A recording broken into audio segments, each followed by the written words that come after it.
Bonjour, bienvenue à cet entretien exclusif que nous offre Monsieur l'ambassadeur de la République populaire de Chine près le Bénin.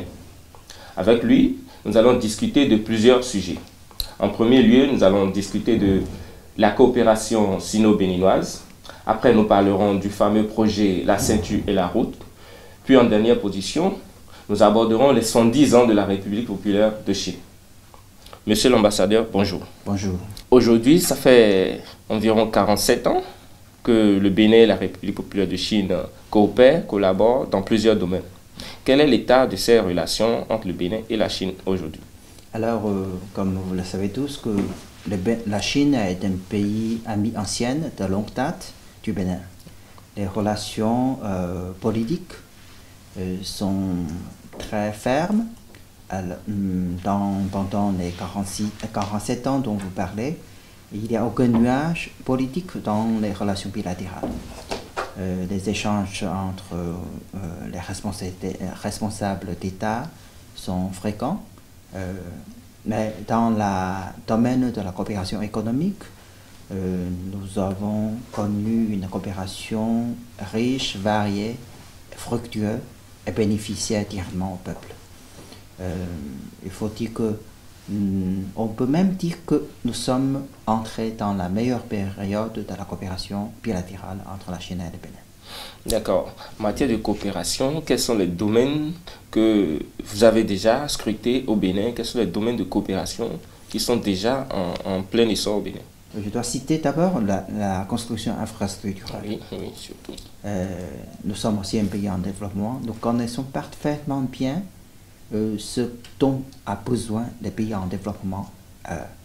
Sans infrastructure, on ne peut rien faire. Donc, c'est un domaine prioritaire. La formation. Consécutivement, depuis le rétablissement des relations diplomatiques, la Chine offre des bourses gouvernementales aux jeunes étudiants béninois. Ces dernières années, chaque année, on invite au moins 300 Béninois en visite en Chine pour des formations, des séminaires différents, dans des secteurs très variés. Il y a des fonctionnaires, des techniciens, des artistes, des sportifs, et puis des journalistes dans tous les domaines. Et nous avons aussi maintenant, ici à Bénin, 2 centres de formation agricole. Une pour l'élevage de poussins, et de la plantation de maïs. L'autre, c'est pour la plantation du coton. Donc, la formation des zéniths est très importante pour Bénin, donc une priorité pour la Chine dans notre coopération. La troisième, on peut le dire, si on peut le dire, c'est la santé. Ça fait 41 ans que la Chine envoie des missions médicales ici. En total, on compte plus de 500. Maintenant, dans 3 villes, il y a encore 3 missions médicales chinoises qui travaillent avec les médecins béninois. Et à part l'envoi de cette mission, il y a aussi la construction des hôpitaux, l'offre des équipements médicaux, etc. Alors, à part ça, il faut dire que on ajoute une nouvelle domaine comme priorité, c'est l'investissement direct. Récemment, nous connaissons maintenant la construction de la pipeline de Niger à Cotonou. Cet investissement va être fait par une société chinoise, China Petrol. Ça doit être l'investissement la plus grande du Bénin depuis son indépendance. Donc, et puis, pas mal de sociétés chinoises ont exprimé leur intérêt à s'investir au Bénin. Donc, on fait beaucoup d'efforts pour les attirer. Ok, monsieur l'ambassadeur, qu'en est-il des autres domaines comme la sécurité, le tourisme par exemple? Ces domaines, votre pays n'a pas encore abordé une coopération avec le Bénin dans ces domaines? Il n'y a pas encore de projet très concret dans la sécurité, mais ce n'est pas négligé. Ce n'est pas un domaine négligé avec le ministère de l'Intérieur. On parle aussi de la possibilité de coopérer. Pour le tourisme aussi, parce que le tourisme est considéré comme un pilier économique du Bénin. Votre gouvernement accorde de grande importance à ce secteur-là. Alors, ce que nous pouvons faire, c'est encourager notre assistance ou bien notre politique de coopération avec votre stratégie. D'accord.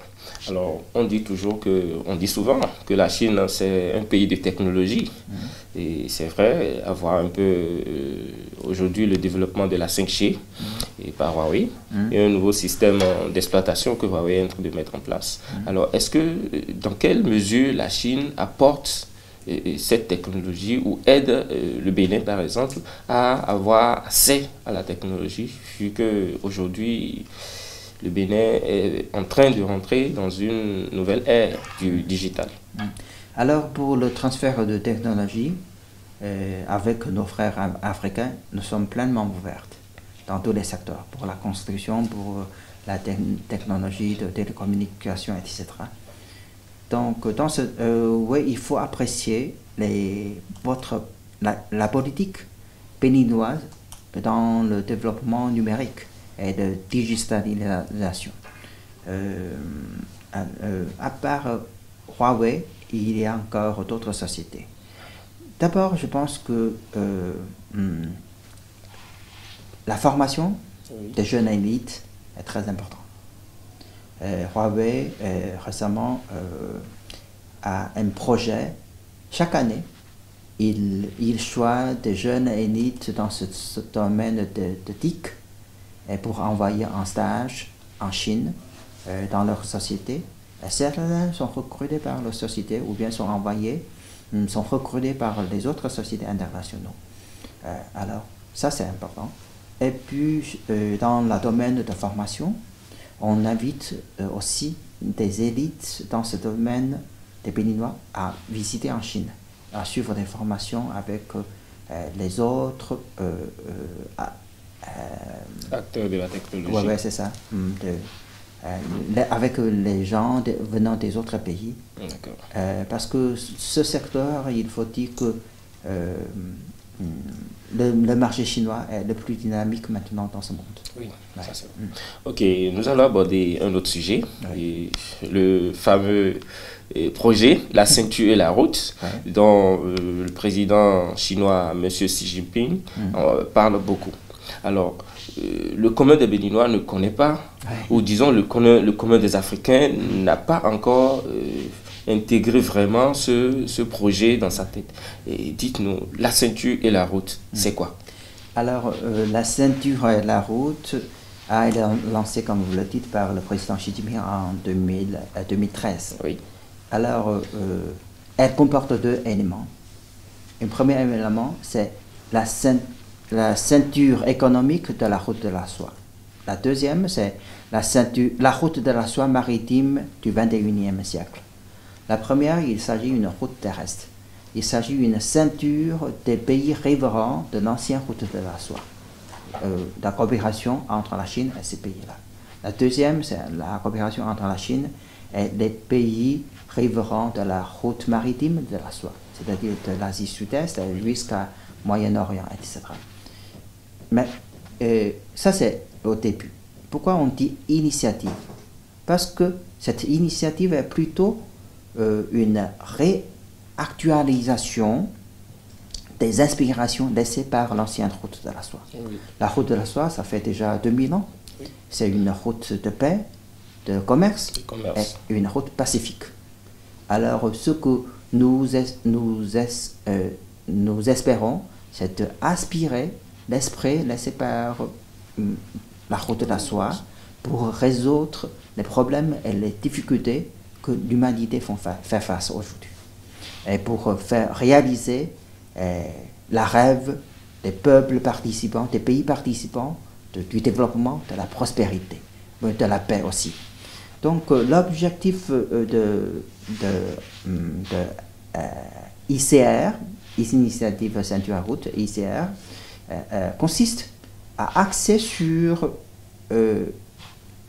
les efforts sur la connectivité, d'approfondir la coopération pour la coopération concrète pour répondre ensemble aux différents risques et défis. Alors, pour mettre en œuvre l'ICR, les pays participants ont mis en accord 5 priorités. Alors, la première, c'est la coordination des politiques, c'est-à-dire des stratégies de développement de chaque pays. La deuxième, c'est l'interconnexion des infrastructures. On dit la route, chemin de fer, transport aérien, etc., transport maritime. Troisième, c'est la facilitation du commerce. Quatrième, c'est la coopération financière. Cinquième, c'est le rapprochement des peuples. Alors, il faut dire que ce n'est pas un projet concret, ni un programme stratégique. Mais c'est pourquoi on dit une initiative. Une initiative qui rassemble les pays participants qui partagent les mêmes visions. Donc, c'est une initiative pour promouvoir la coopération. Donc, ce n'est pas un slogan, parce que cette initiative, comme une fois acceptée, est toujours accompagnée par des actions concrètes. Et justement, en parlant d'actions concrètes, ça a déjà été enclenché, y a-t-il déjà eu des actions en Afrique par exemple, pourquoi pas au Bénin aussi? Quand on parle, ça commence d'abord par la Chine avec l'Asie centrale, oui, avec l'Asie sud-est. Maintenant, c'est élargi parce que maintenant, ça fait déjà 130 pays participants et 30 organisations internationales. Ce n'est plus une initiative régionale et internationale. C'est un produit international le plus participé dans ce monde. Avec l'Afrique aussi, l'Afrique, la plateforme la plus importante de la coopération sino-africaine, c'est le Forum sur la coopération Chine-Afrique. Installé en 2000, ça fait déjà 19 ans. Alors, grâce à ce forum, la Chine a construit déjà 10 000 kilomètres de routes, 6 000 kilomètres de chemin de fer, 200 écoles, 150 stades, palais de sport, palais de congrès, palais d'assemblée, etc. Et puis, il y a encore plus de 80 aéroports, ports, centres électriques, etc. Non, ça, je dis, c'est seulement des chiffres pour les infrastructures. Alors, au moins, des centaines de milliers des Africains sont invités en Chine pour des formations. Super. Ça, c'est le forum. Quelle est la relation entre le forum, le FOCAC, Forum sur la coopération Chine-Afrique, et ICR, parce que les idées sont les mêmes. Il s'agit plutôt d'une concrétisation des idées de ICR en Afrique, dans la coopération Chine-Afrique. C'est pourquoi 40 pays africains ont déjà présenté leurs idées, ont déjà participé à ICR. Et on attend encore plus. Parmi ces 40 pays, il y a aussi le Bénin. Récemment, on a signé un accord au mois de juin. Parce que dans ICR, ce qu'on veut avoir, c'est rassembler d'abord les pays qui partagent les idées. Et puis, on va ensemble dans une même objectif. D'accord. Alors, quelle réponse alors donnez-vous à tous ceux-là qui ont peut-être participé ou pas et qui disent que la Chine, cette initiative est un outil de la Chine pour coloniser l'Afrique? Alors, coloniser, ce mot ne vient certainement pas de nos amis africains. Oui. Alors, si c'est un colon qui construit autant de chemins de fer, autant de routes, autant de palais pour un partenaire, c'est un partenaire apprécié. Ça, c'est un côté. D'un autre côté, dans cette coopération, comme le dit le président Xi Jinping lors du 3e sommet du forum Chine-Afrique à Pékin, il a réitéré les principes de coopération de la Chine avec les pays africains. Il y a 5 non. C'est-à-dire ne pas s'immiscer dans la recherche de la voie de développement des pays africains d'un système adapté à leur situation. Ne pas s'ingérer dans les affaires intérieures. Ne pas imposer notre volonté politique. Ne pas associer les aides avec des conditions politiques. Ne recherche pas des intérêts politiques égoïstes dans la coopération économique. C'est un principe. C'est aussi une promesse lancée par le président. Mais ça, c'est 5 noms. Qu'est-ce qu'on doit faire? Il y a aussi les principes attachés à des principes. Le premier principe, c'est sincérité, amitié et qualité. Alors, tous les pays africains, tous les peuples africains le sentent bien dans la coopération avec la Chine. Comment les Chinois sont faits, comment le gouvernement chinois a fait. Oui. Le premier principe. Le deuxième principe, c'est-à-dire que intérêt commun, gagnant-gagnant, est primauté à l'amitié. C'est-à-dire quand, avec la coopération avec la Chine, il y a d'abord, oui, on cherche aussi des intérêts. Il y a aussi les cessions des intérêts chinois, plus. Parce que, quand même, on est plus développé. C'est une coopération fraternelle. Troisième, c'est pragmatisme, efficacité et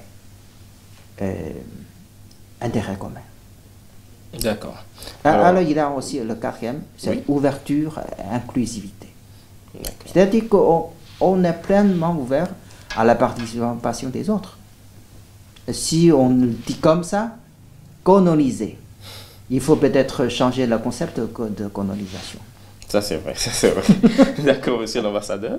Et nous allons aborder le dernier point, qui est les 110 ans de la fondation de la République populaire de Chine. Une Chine grande et unie. Alors, 110 ans après, que devient la Chine? Les Chinois sont très fiers des succès obtenus par la Chine après 70 ans de travail. Il y a 70 ans, la Chine était un pays sous-développé, semi-colonisé, semi-féodal, agricole. À cette époque-là, l'espérance de vie des Chinois était à 35 ans. Maintenant, c'est 77. Alors, le taux d'alphabétisme dépasse plus de 80. Maintenant, c'est 3%. Le PIB chinois en yuan, renminbi, en RMB en 49 était à 60 milliards. Maintenant, c'est 90 billions. C'est-à-dire 1500 fois plus. Oui, beaucoup de milliards quand même. Donc ça fait la Chine de deuxième puissance économique mondiale, le premier producteur mondial, le premier pays destinataire d'investissement direct, le premier pays de commerce international des marchandises. Et maintenant en Chine, chaque seconde, une neuve voiture est sortie de la ligne de fabrication. Chaque minute, 40 nouvelles sociétés inscrites. Chaque heure, 200 passagers voyagent par le train TGV Je sais pas, quand vous étiez en Chine, vous avez pris le Oui, TGV. oui, le TGV. 1 heure, au moins 200 passagers. Et 5 millions de paquets de marchandises en circulation. Ça démontre le dynamisme d'aujourd'hui. Avec la Chine est le marché le plus grand, avec 1,4 milliard d'habitants, avec presque 400 millions de classe moyenne. Pendant les dernières années, plus de 800 millions de Chinois sont sortis de la seuil de pauvreté. Cela tient plus de 70% du monde entier, dans ce monde-là. Donc il faut dire que la Chine a créé un miracle de développement économique et social. Mais ce qu'on peut redire du développement de la Chine, je pense que, premièrement, pour tout ce qu'a obtenu, tous ces succès, réalisations faites par la Chine, aucun sou n'est venu d'une guerre à l'étranger, d'une zone colonisée. Tous sont venus par le travail des Chinois, réalisé par nos mains, notre sang et notre sueur. Alors, il faut retenir aussi, sans le Parti communiste chinois, pas de la Chine nouvelle. Alors, le système que nous sommes en train de construire est un système socialiste à la chinoise. Donc, nous sommes toujours en route. Oui, justement, avec tout ce que vous venez de citer, il faut continuer. La Chine continue de dire qu'elle est un pays en voie de développement. et qu'est-ce que vous attendez vraiment? Quel est l'objectif que vous vous êtes fixé pour dire enfin que vous êtes un pays développé? Alors, nous avons la rêve des Chinois un peu divisé en 2 étapes. La première étape, c'est en 2021. Notre rêve, c'est d'éradiquer la pauvreté en Chine. Parce que ça existe. Oui. Quand ça existe, on n'ose pas que nous sommes développés. Il faut faire vivre mieux à tous les Chinois, de ne se soucier plus au moins de leur nourriture, de leur habillement. Ça, c'est, on dit, un niveau à l'aise pour tous les Chinois, la première étape. La deuxième étape, c'est au centenaire de la fondation de la République populaire de Chine, pour faire la Chine un pays développé, un pays socialiste, développé et moderne. D'accord. Merci, monsieur l'ambassadeur, de nous avoir éclairé par rapport à tous ces sujets. Et je vous laisse le dernier mot. Ouais. Ce qu'on recherche, on sait que l'union fait la force. Oui. Un adage africain dit que seul on va vite, ensemble on va loin. Mais comment faire une union? Une union sur la base des intérêts. Quand l'intérêt est terminé, l'union est brisée. Donc ce que nous cherchons en Afrique, ce sont des partenaires en route, des partenaires de construction, pour construire ensemble une communauté de destin pour l'humanité. D'accord. Merci, monsieur l'ambassadeur. Merci, chers internautes. Seul, on va vite, ensemble, on va loin. C'est sur cet adage que nous mettons terme à cet entretien. Merci de nous avoir suivis et à très bientôt pour un nouvel entretien exclusif.